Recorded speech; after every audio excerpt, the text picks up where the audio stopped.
Assalamualaikum warahmatullahi wabarakatuh. Kami dari kelompok 7 akan memaparkan hasil diskusi kelompok kami. Kelompok 7 beranggotakan Diah binti Astuti, Latifatul Nur, dan saya sendiri, Rizky Berlian Ilahi.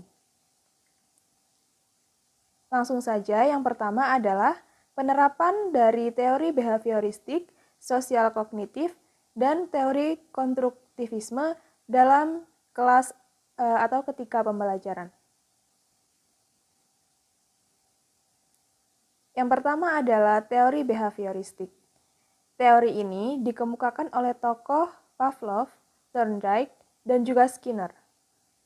Pada teori ini, memiliki dua aspek pokok dalam belajar, yaitu yang pertama adalah stimulus dan yang kedua adalah respon, di mana stimulus adalah sebuah rangsangan untuk membentuk sebuah tingkah laku, sedangkan respon adalah hasil dari pemberian stimulus kepada peserta didik.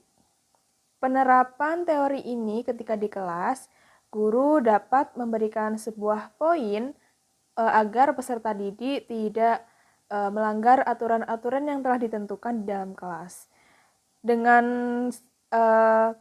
stimulus seperti itu, maka respon yang dimunculkan oleh siswa adalah siswa tidak lagi melanggar aturan-aturan yang telah ditetapkan. Bisa juga guru menerapkan sebuah hadiah atau reward agar peserta didik meningkat hasil belajarnya. Dengan begitu, mereka akan giat belajar agar hasil yang didapatkan dapat maksimal. Teori ini tentunya ditandai dengan adanya perubahan tingkah laku.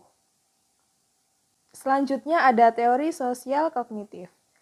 Teori ini dikemukakan oleh tokoh yang bernama Albert Bandura. Teori ini menerapkan sebuah proses belajar melalui pengamatan atau observational learning, di mana proses belajar dapat membuat seseorang untuk melakukan perilaku yang telah dilihat. Dari penglihatan tersebut, peserta didik dapat mengamati dan juga mengimplementasikan. Contoh penerapan di dalam kelas, ketika guru ingin menerapkan perilaku cinta lingkungan terhadap siswa, maka perlu guru ini memberikan contoh atau tindakan yang dapat diamati oleh siswa dan diimplementasikan. Seperti guru langsung memberikan contoh untuk merawat tanaman dan juga menyiram tanaman yang ada di depan kelas. Selain itu, guru juga dapat memberikan dalam bentuk literasi seperti poster di tiap ujung kelas dan memberikan nasihat terkait perilaku cinta lingkungan baik di awal pembelajaran ataupun ketika di akhir pembelajaran. Selanjutnya ada teori konstruktivisme. Teori ini dikemukakan oleh tokoh Vygotsky dan juga Jean Piaget. Teori ini menerapkan proses belajar pada seseorang yang tumbuh dan berkembang melalui pengalamannya, di mana teori ini juga mengedepankan kegiatan membangun dari sesuatu yang telah dipelajari sehingga dapat memacu seseorang untuk selalu aktif dan kecerdasannya juga turut meningkat. Teori konstruktivisme ini menekankan pada proses belajar dibanding dengan hasil belajar. Salah satu contoh penerapannya adalah pembelajaran dilakukan berpusat pada siswa ketika di dalam kelas dan siswa itu tidak diposisikan sebagai bejana kosong yang siap diisi, namun siswa diposisikan sebagai mitra belajar guru. Dengan begitu, maka dapat menggunakan teknik seperti diskusi dan juga tanya jawab sehingga mendorong siswa untuk selalu aktif dan memberikan pendapatnya di dalam ruang diskusi. Sekian penjelasan nomor 1. Selanjutnya nomor 2 akan dijelaskan oleh rekan saya Diah Binti. Assalamualaikum warahmatullahi wabarakatuh. Perkenalkan, nama saya Diah binti Astuti dari kelas IPA 2. Di sini saya akan melanjutkan presentasi dari rekan saya. Yang kedua terkait dengan contoh model pembelajaran yang menerapkan prinsip konstruktivisme.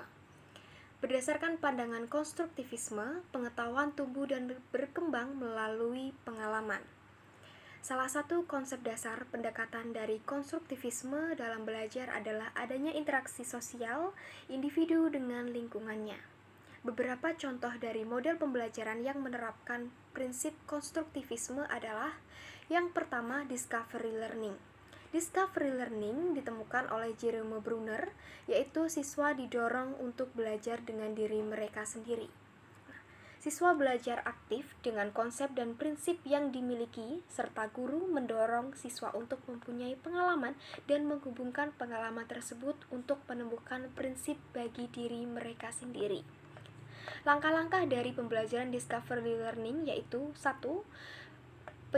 Pemberian rangsangan, yang kedua pernyataan atau identifikasi masalah, yang ketiga pengumpulan data, yang keempat pengolahan data, yang kelima pembuktian, dan yang keenam menarik kesimpulan.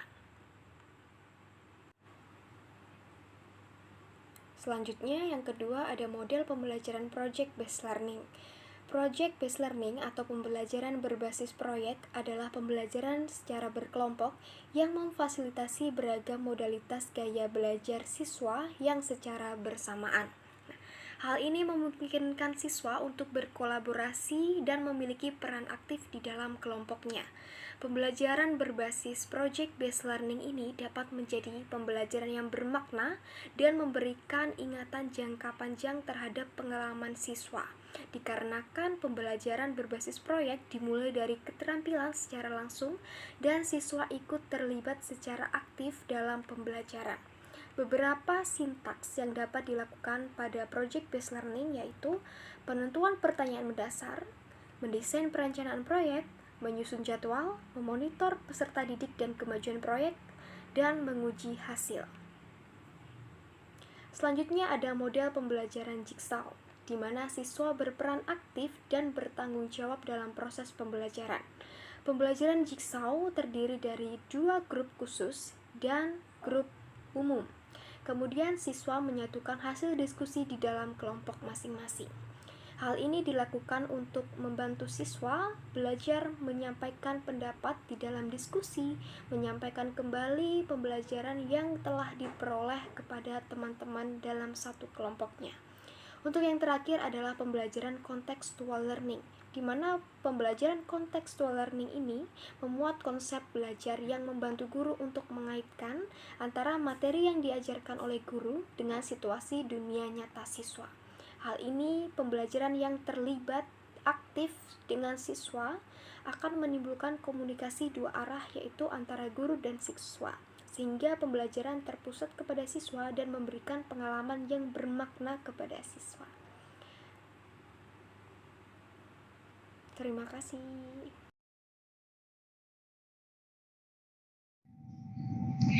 Ya, baik. Selanjutnya, saya Latifatul Nur Aziza akan mempresentasikan hasil diskusi kami tentang motivasi belajar siswa dan peran guru dengan berbagai masalah yang dialami siswa dengan rentang usia yang beda-beda. Yang pertama, ada Tania dengan usia 7 tahun yang memiliki kemampuan rendah dan keinginan yang rendah untuk sukses. Maka, peran kita sebagai guru, kita dapat memotivasi Tania dengan memberikan kalimat-kalimat yang membangun dirinya, memberikan kalimat motivasi positif bahwa bahwa Tania adalah anak yang berharga. Selain itu, kita juga bisa memberi pujian di setiap pekerjaan yang telah Tania lakukan dengan baik, tanpa menghakimi. Serta kita mau mendengar hal-hal yang diceritakan Tania, memberikan respon yang positif. Selain itu, kita juga bisa bekerja sama dengan orang tua bahwa peran mendidik anak bukan hanya dari guru, melainkan juga dari orang tua. Ketika di sekolah, guru sudah memotivasi murid, membangun karakternya supaya dia memiliki motivasi belajar yang tinggi. Namun di rumah, mama papanya memberi respon yang negatif, maka itu bisa mengubah pola pikir anak bahwa dia menjadi saya tidak dihargai di keluarga, seperti itu. Jadi peran kita sebagai guru juga perlu menyambung komunikasi dengan orang tua. Yang kedua,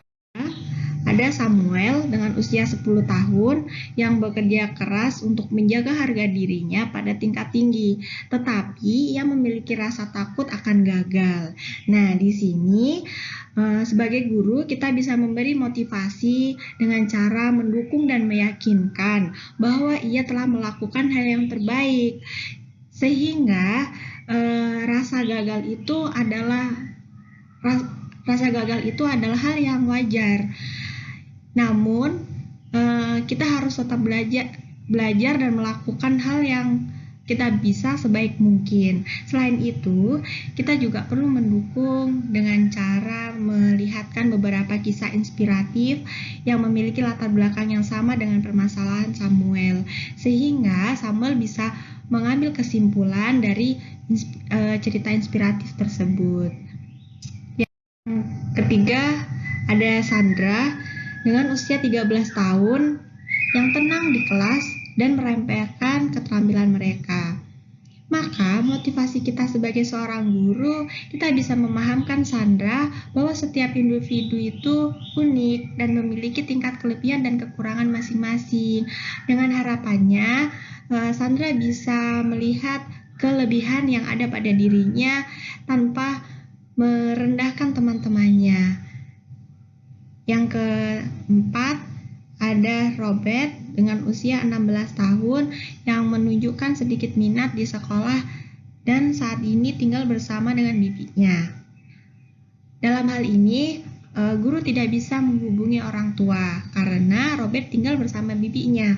Maka, sebagai seorang guru, yang bisa kita lakukan untuk mendukung niat baik Robert dengan mengapresiasi apa yang telah dia sampaikan ke sekolah, bahwa dia berminat pada suatu kegiatan mungkin atau pada suatu hal yang positif. Karena dia telah berani menyalurkan hal itu, maka itu harus selalu dipupuk. Selain itu, karena Robert tidak tinggal dengan orang tua, maka bibi sebagai orang tuanya, sebagai pengganti orang tuanya, kita perlu memberi masukan kepada bibi supaya kita sama-sama mendukung minat Robert dalam hal yang positif. Ya, sekian presentasi yang bisa kita sampaikan. Semoga bermanfaat, dan apabila ada salah atau kurang lebihnya mohon dimaklumi. Assalamualaikum warahmatullahi wabarakatuh.